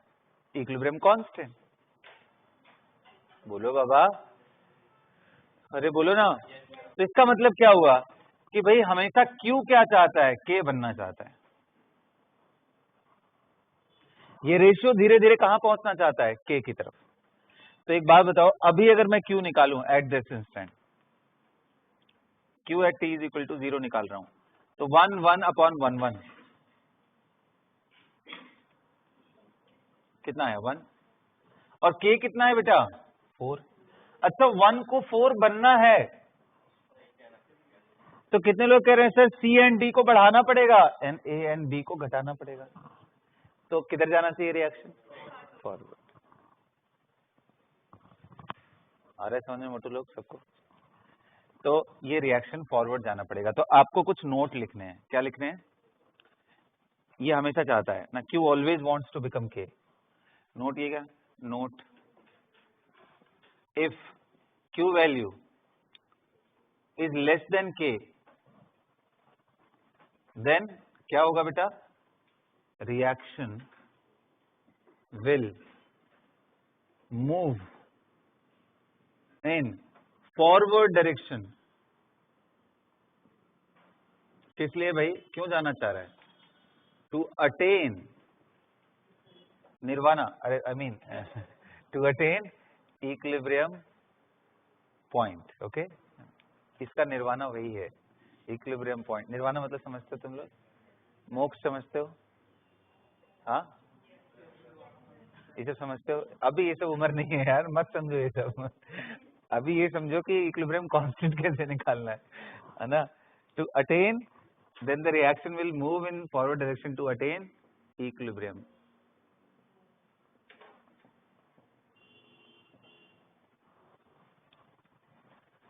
अंडरस्टूड?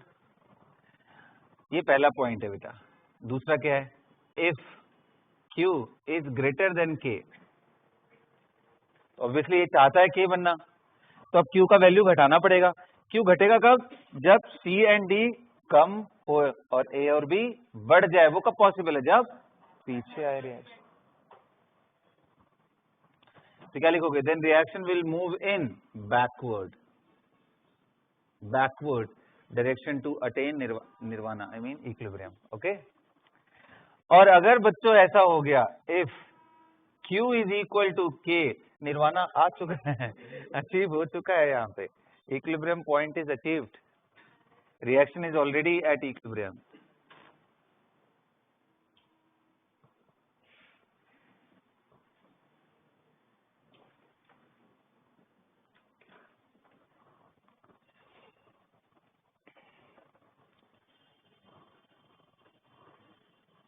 समझ गए? यहाँ तक क्लियर है? तो भाई यहाँ पे जब हमने निकाला तो we got that it is coming as 1, whereas equilibrium constant is 4, तो क्लियरली Q उससे बड़ा K है, तो फॉरवर्ड जाएगा रिएक्शन।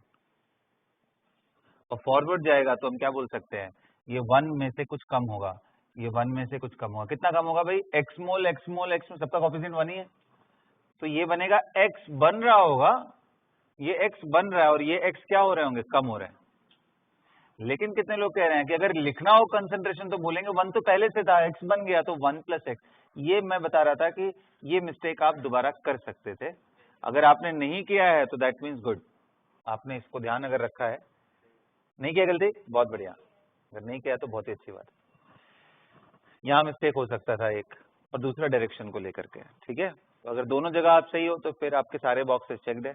अब आप इक्विलिब्रियम कांस्टेंट को चुपचाप C D अपॉन AB लगा दो और उनकी वैल्यूज रख दो। C का वैल्यू कितना है? 1 + x। D का वैल्यू कितना है? 1 + x।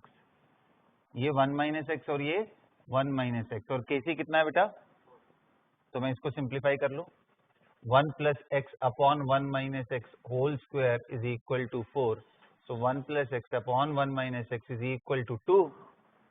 तो यहाँ से बता दो 1 + x is equal to 2 - 2x, उधर लेके गया तो 3x is equal to 1, x की वैल्यू 1/3। बच्चा x की वैल्यू 1/3 आ गई तो सबके कंसंट्रेशन मिल गए। A एट इक्विलिब्रियम कितना है? 1 - x कितना आ गया? 1 - 1/3 कितना आ गया? ये 2/3। इसी तरीके से B एट इक्विलिब्रियम कितना है? 2/3। ये कितना है?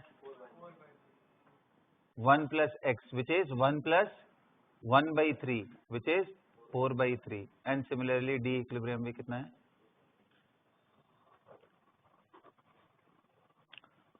अंडरस्टूड? समझ पड़ गया कैसे यूज करना है चीजों को? चलो अगला क्वेश्चन करते हैं।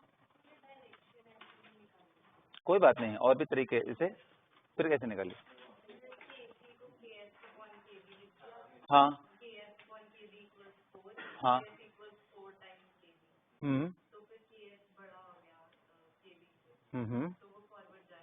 कोई दिक्कत नहीं है, वो भी सही है। अरे घूम फिर करके चीजें वहीं से डिराइव्ड है ना, सब कनेक्टेड ही तो है। समझ गए ना? आप RF-RB की चीजें भी लिखोगे तो भी वहां से भी आ जाएगा। चलो आगे देखते हैं आप ना। और एक इम्पोर्टेंट चीज, अब देखो अब तक बहुत केसी खेल लिया, अब केपी खेलते हैं, ठीक है।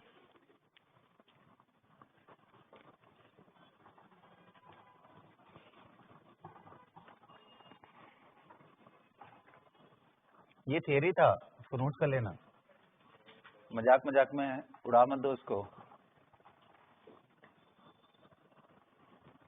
हाँ जी बच्चों, चले स्टार्ट करें।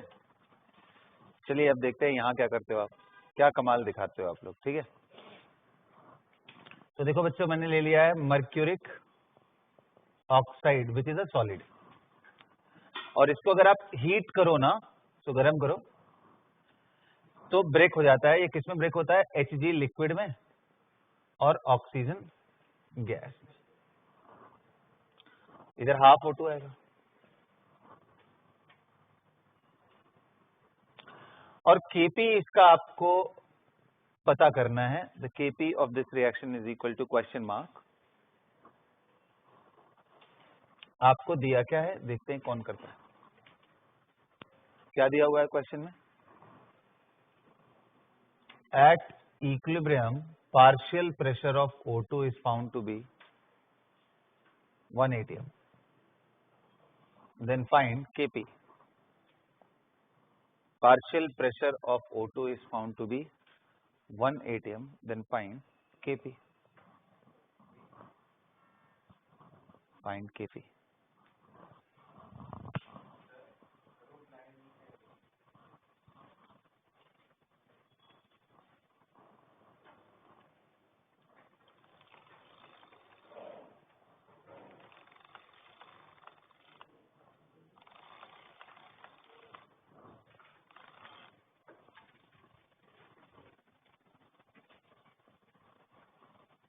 चलिए हो गया। बहुत इजी क्वेश्चन है। कितने लोगों ने कर लिया?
चलिए बच्चों कर ले यार, इससे ज्यादा टाइम नहीं दे सकते यार इसको। अभी Kp कितने लोग बोल रहे हैं कि सर क्या दिक्कत है sir? P of O2 at equilibrium to the power 1/2 होगा।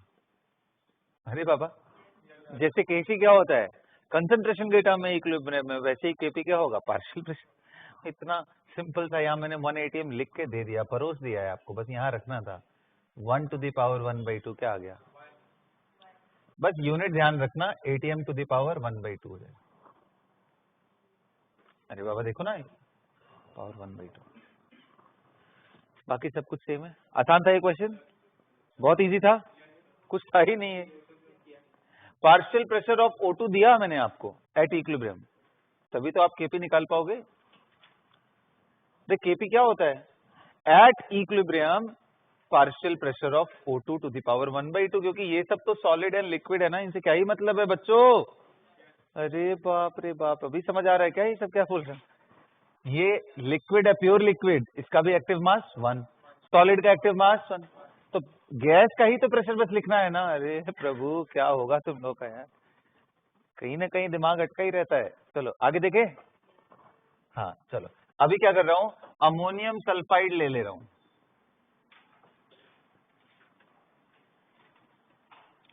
और इसको गर्म कर रहा हूं। ये भी बेटा सॉलिड होता है।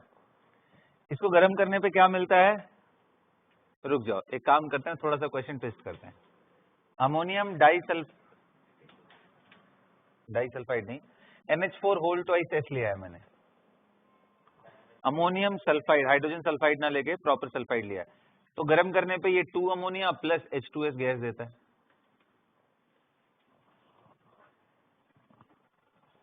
समझ गए? Find the Kp of this reaction if the equilibrium pressure, PT stands for total pressure at equilibrium, is found to be 6 atm. चलो देखते हैं, find the Kp of this reaction if the equilibrium pressure of the mixture is found to be this much. Of course mixture बोल रहा हूं तो total pressure ही है, जितनी चीजें हैं सबका मिला के प्रेशर है। If the equilibrium pressure is found to be this much. हाँ ध्यान रखना, मैंने एज्यूम किया है कि रिएक्शन स्टार्ट किया है मैंने सिर्फ इसी से लेकर के, मतलब इनिशियली इवैक्यूएटेड चैम्बर था, उसके अंदर कोई अलग गैसेस नहीं थी, सिर्फ यही प्रेजेंट था, तभी ये चीज है। ये assuming that the container was initially evacuated, मतलब कोई गैस नहीं थी उसमें, and it is started with ammonium sulfide. Understood? चलो देखते हैं भाई क्या करते हो तुम लोग।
चलो बच्चों स्टार्ट करें।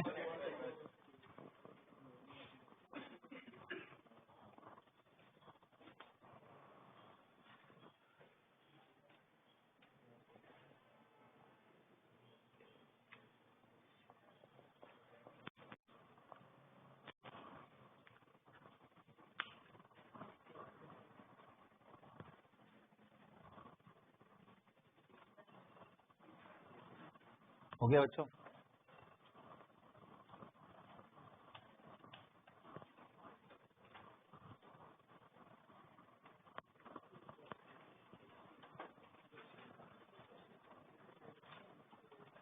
क्या क्वेश्चन हो गया आपसे? चलो आओ देखते हैं, इतना देर का क्वेश्चन ही नहीं है। देखो भाई मुझे क्या लिखना है, Kp इज इक्वल टू, कितने लोग समझ गए, पार्शियल प्रेशर ऑफ अमोनिया का square into partial pressure of H2S होगा। बाकी ये तो सॉलिड है, इसका एक्टिव मास 1 होता है। ये कितने लोगों ने लिखा, पहले हाथ उठाओ। और ये भी कब लिख सकते हो, एट इक्विलिब्रियम। यहां तक क्लियर है सबको? अच्छा नेक्स्ट चीज इंपॉर्टेंट क्या है, मैंने बोला है कि बेटा टोटल प्रेशर कितना है, 6 atm है ना, और रिएक्शन इसी से स्टार्ट किया है। तो ये बताओ अगर ये कुछ भी ब्रेक होगा तो इसके 2x मोल और इसके x मोल बनेंगे। और कितने लोग बोल रहे हैं सर प्रेशर भी number of mole into RT by V, अगर कंटेनर सेम ही है, सेम ही कंटेनर में करा रहे होंगे, टेम्परेचर भी इसका सेम ही रहेगा, तो ये वाला फैक्टर तो कांस्टेंट, तो P प्रोपोर्शनल N नहीं हो जाएगा बेटा। और अगर P प्रोपोर्शनल N हो गया तो इसका 2P होगा, तो इसका P होगा। तो अब मैंने क्या दे रखा है बेसिकली, यहाँ पे आपको पार्शियल प्रेशर ऑफ अमोनिया कितना है 2P, और पार्शियल प्रेशर ऑफ H2S कितना होगा P, और मैंने क्या दे रखा है total pressure is equal to 6। तो total pressure will be sum of ammonia का प्रेशर प्लस H2S का प्रेशर। तो इसका प्रेशर कितना है 2P, और इसका प्रेशर कितना है P, कितना आ गया 6, तो P का वैल्यू कितना आ गया 2, और P 2 आ गया तो यहाँ पे रख दो ना बाबा, 2 into 2 कितना आ गया ये 4, ये कितना आ गया 2। अब ये वैल्यूज मालूम है तो उठा के यहाँ रख नहीं सकते हो भाई। कितना है अमोनिया का प्रेशर 4 का स्क्वायर 4 ATM, यहाँ पूरा लिखोगे ताकि आप यूनिट में कोई मिस्टेक ना करो। 2 ATM कितना आ गया भाई 4 4 जा 16 इंटू 2 32 ATM पावर 3। कितने लोगों का करेक्ट हुआ वो हाथ उठाओ। क्वेश्चन टफ था सच बताना, क्वेश्चन टफ है ये नहीं, बहुत सिंपल छोटे छोटे पॉइंट्स को लेके क्वेश्चन फ्रेम किया गया है ताकि आपकी अंडरस्टैंडिंग को ड्रिल किया जा सके। आ रहा है बात समझ में, है ना? कर ले जाओगे क्वेश्चन ऐसे? बोलो। मैं उल्टा भी पूछ सकता था, मैं उल्टा भी पूछ सकता हूँ इसमें कि मैं केपी दे दूं, इसे मैं बोल दूं कि भाई इस रिएक्शन के लिए केपी इतना है, बताओ इक्विलिब्रियम पे इनके पार्शियल प्रेशर कितने होंगे। मैं उल्टा भी क्वेश्चन पूछ सकता हूँ। तो आपको अगर ये बनाना आ गया कि सर इसके मोलर रेशियो तो 2:1 ही होंगे, तो प्रेशर में भी 2p/p ही रहेगा, अगर ये आप समझ गए तो इजी हो जाएगा। वरना अननेसेसरी वेरिएबल्स क्रिएट करोगे आप, इसको बोलोगे ये x हो गया, ये y हो गया, फिर दिमाग लगाते रहोगे, सर फट जाएगा, कोई फायदा नहीं होगा। जितने कम वेरिएबल में आप डील कर सको उतना आसान हो जाएगा क्वेश्चन। समझ आया? तो हेडिंग डालो last part of today's lecture which is degree of dissociation, which is very very important. और इसके बाद आप एक साथ 100 क्वेश्चन लगा सकते हो नरेंद्र अवस्थी से, है ना? पूरे 100 क्वेश्चन। हेडिंग डालो आप डिग्री ऑफ डिसोसिएशन।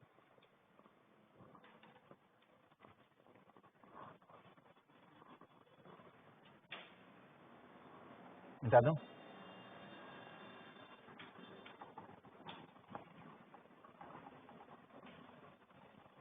हाँ जी बच्चों, डिग्री ऑफ डिसोसिएशन का मतलब क्या है ना? डिग्री ऑफ डिसोसिएशन का मतलब क्या है पहले समझ लेते हैं, उसके बाद इसके एप्लीकेशन देखते हैं कैसे करना है। जैसे देखो, अगर मान लो बेटा कोई ए कंपाउंड है और वो रिएक्शन करने के साथ वो कुछ B+C में टूट जा रहा है, ऐसा बहुत बार होता है भाई। N2O5 को गर्म करोगे तो NO2 NO2 में ब्रेक कर जाता है, PCl5 को गर्म करते हो तो PCl3Cl2 में ब्रेक कर जाता है।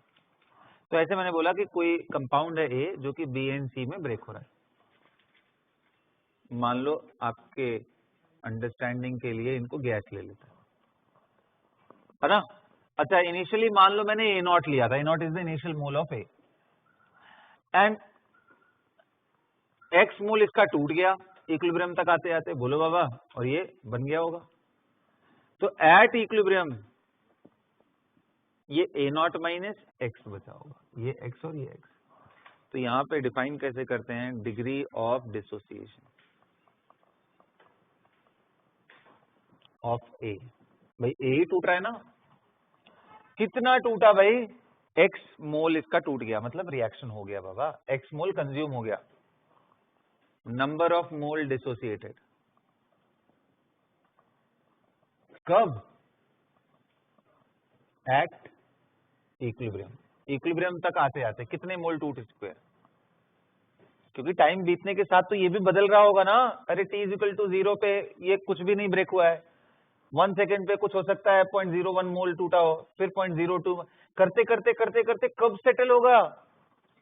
हाँ जी, इक्विलिब्रियम पे। अगर x और टाइम का ग्राफ देखोगे तो 0 से स्टार्ट होते ही इक्विलिब्रियम पॉइंट जब आएगा तो वो कांस्टेंट हो जाएगा। तो मैं इसकी वैल्यू को x बोल रहा हूं, ये वैल्यू। यहाँ डिसोसिएशन बढ़ता जाएगा, इक्विलिब्रियम पे आके जो आएगा मैं उसको डिग्री ऑफ डिसोसिएशन बोल रहा हूं। तो number of moles dissociated at equilibrium and number of moles taken initially.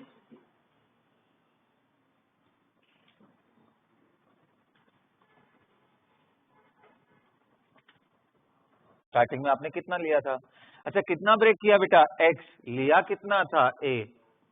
तो यही हो गया डिग्री ऑफ डिसोसिएशन। डिफाइन कैसे करते हैं? अल्फा। तो alpha of a is defined as this. अच्छा बताओ, कितने समझदार लोग ये बोल रहे हैं कि सर अल्फा की वैल्यू 0 से बड़ी या बराबर हो सकती है और एट द मैक्स वो 1 हो सकता है। भाई पूरी तरीके से खत्म हो जाए, जितना रिएक्टेंट लिया है पूरा ही टूट जाए तो पूरा का पूरा खत्म हो गया, तो x की वैल्यू A0 हो गई, तो A0 डिवाइडेड बाई A0। अब ये तो नहीं होगा 50 A0 हो गया है, अरे जितना लिया है मैक्सिमम उतना ही खत्म हो सकता है ना, तो इसकी वैल्यू परसेंटेज अगर पूछना हो तो इंटू 100 कर दो यार। परसेंटेज डिसोसिएशन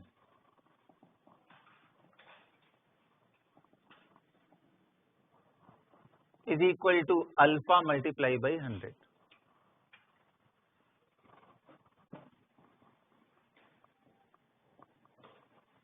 लिखना सीख गए?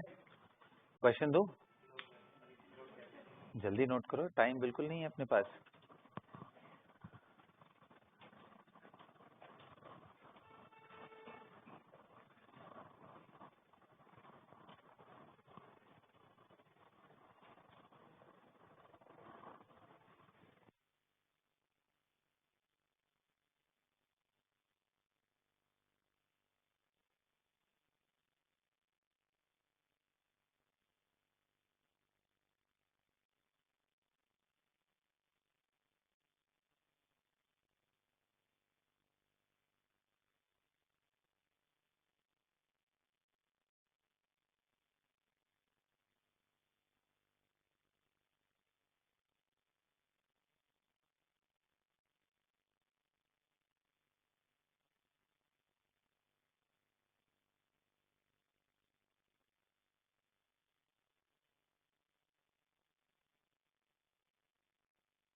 हाँ जी, बस एक छोटा सा चेंज करूंगा कि इस बारी ना ए के जगह मैं 2A और दो रिएक्टेंट ले लेता हूँ 3B, और ये कुछ C प्लस 4D बना रहे हैं,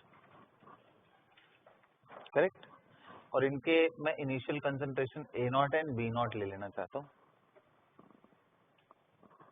तो अब आप लिखो alpha A in terms of X and alpha B in terms of X। लिखो तो, मैं देखना चाह रहा हूँ एक्सप्रेशन क्या लिखते हो। Write the expression of alpha of A and B in terms of X, A0 and B0. Where what is X? Moles dissociated. X, A0 and B0. ये आप लिख दिए तो मतलब आपको क्लियर है, फिर क्वेश्चन कर सकते हैं।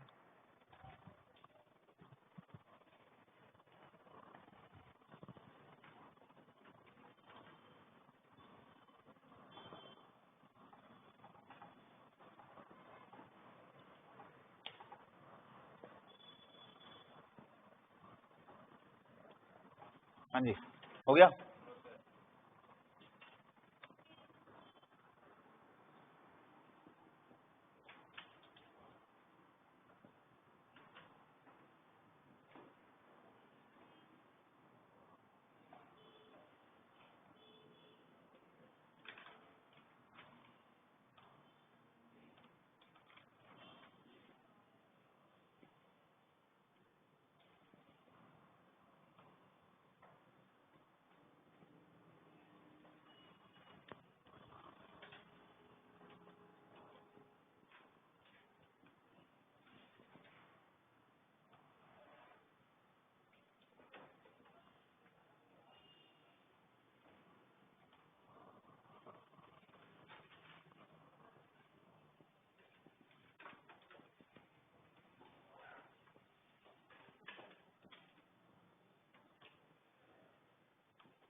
हाँ जी, लिख लिया बच्चों।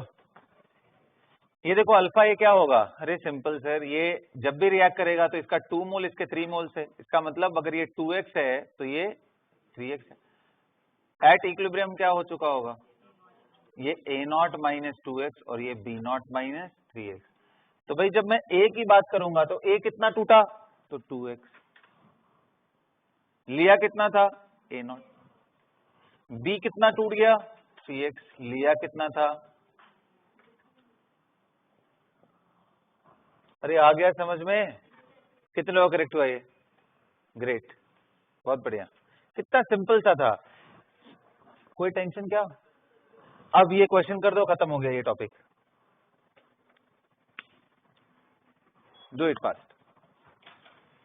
मैंने क्या बोला, अगर t इज इक्वल टू 0 पे a एंड b दोनों के 1 मोलर थे और अल्फा ऑफ b आपको दिया है एट इक्विलिब्रियम कितना 50%, इस बारी मैंने परसेंटेज में दे दिया है, समझ में आ रहा है, इसका मतलब अल्फा कितना है एक्चुअली 0.5, समझ गए बात ना, तो बस देन फाइंड केसी।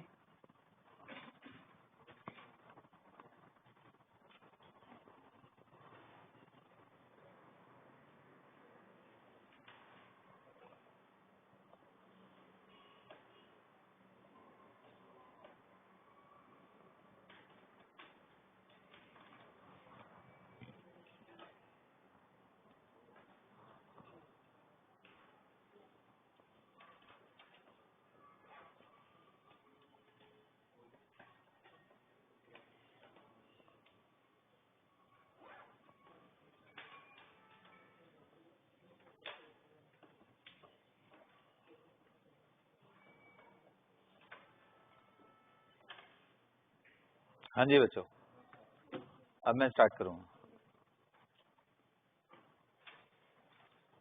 कर दूं,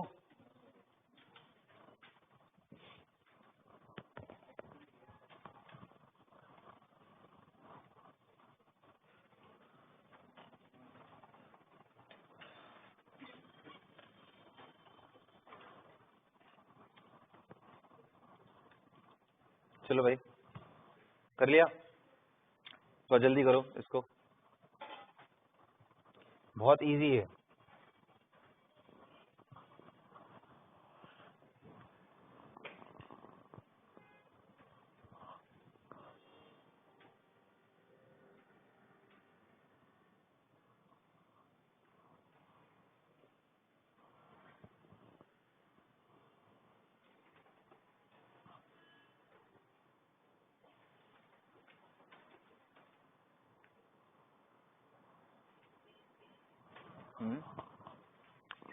चलिए स्टार्ट करो।